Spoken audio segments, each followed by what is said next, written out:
Fundamentally, those manufacturing services had to be offered with a lower 48 mindset, not conduct ourselves business-wise as if we're the only game in town. That's not going to work.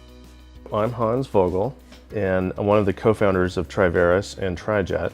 We initially started doing aerospace engineering and modifications to civil aviation airplanes. What was missing in Alaska was the ability to take a manufacturing infrastructure and a pre-existing manufacturing infrastructure that could use that digital geometry and create those parts.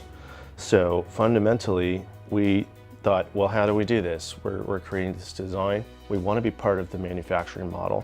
That was always our intent, and it's happening now. So we needed to create, with the TriJet business model, the ability to produce those parts, which meant bringing up specific, tailor-made technology pieces of manufacturing equipment and then building the competency. I'll say we had to build that competency with the TriJet model before we had a demand signal to actually make these pieces of equipment, but you can't really do that in an idling sense. So we thought, okay, we need this. Potentially other growing companies and other tech-based companies are going to need it too.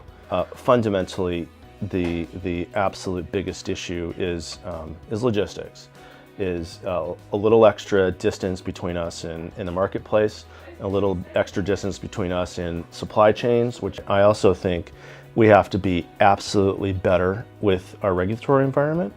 And when I say better, we have to be better than everybody else because of some of our weaknesses. We don't have room for messing around in that space. Healthcare, pretty big issue. That affects us directly. That is not hyperbolic. Again, our labor costs should not be higher if we expect to be competitive. Not abnormally higher than our nearest competitor, which is Seattle. We really just can't afford to lose on those accounts. I don't think we can afford to have high energy costs.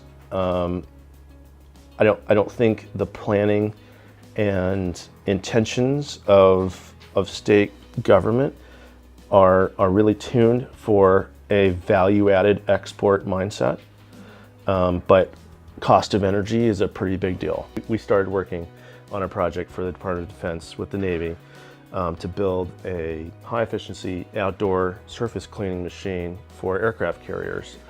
We just signed a contract for 43 machines, so we're very excited about that, and the fleet has accepted our product, and it's currently deployed.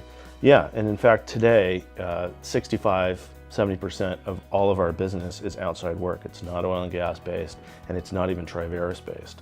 So we've been able to really, I think, do some amazing things, and I think that narrative is super important to us because we know it's possible. We've been doing it, but we need to create competitively using technology. Very creative people move here because of quality of life. Those are people that we can work with and create value.